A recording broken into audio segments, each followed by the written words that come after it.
FIA पे मैंने बात करनी है जी कि इंसानी स्मगलिंग उसकी आप देखते होंगे कि कश्तियाँ यूनान के समुंदरों के अंदर भी पाकिस्तानी जो कीमती जानों का ज़िया हुआ था, कितने घरों के जो कफ़ील थे वो उसमें बह गए थे और उनके अरमान भी बह गए थे और वो हलाक भी हो गए थे।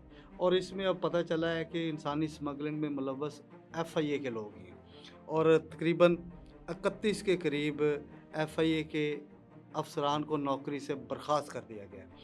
देखें, FIA कोई मासूम महकमा नहीं है, FIA बड़े ज़ालिम महकमा है और इट पुट्टो तो नवा FIA अलग करप्ट निकलदा है।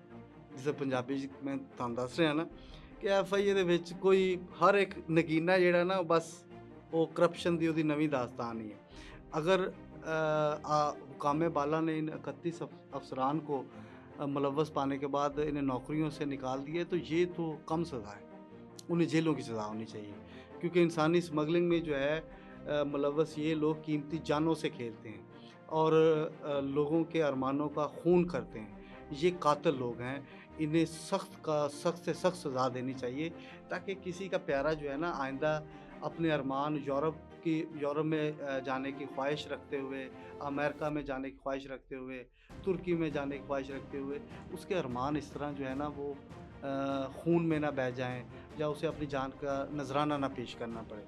तो ये FIA वाले अगर ते आम तौर ते देखा जाए ना तो पूरी FIA च सिर्फ 31 ही लोग होने ने जेह्ड़े ईमानदार होने ने, बाकी पूरी FIA करप्ट होनी है क्योंकि FIA लोग जो है जानबूझ के जो है वो PIA के जहाज़ों में इंटरनेशनल एयरलाइंस में वो उनको सवार करते हैं, वहाँ पे ये पकड़े जाते हैं, कश्तियों में ये लोग सवार करवाते हैं, एजेंट्स के साथ मिलके जो है लोगों को जो है वो सुहाने ख्वाब दिखाते हैं। ये ऐसे नहीं होता, ये इसके लिए कुछ सख्त कानून होने चाहिए। इन्हीं मौज़ूआत पे बात करनी थी और उम्मीद है कि आप हमारे व्लॉग को आखिर तक देखेंगे और कोई अपनी जो सजेशन है वो भी हमें उससे आगाह करेंगे। नदीम बसरा को दीजिए इजाज़त। अल्लाह हाफ़िज़।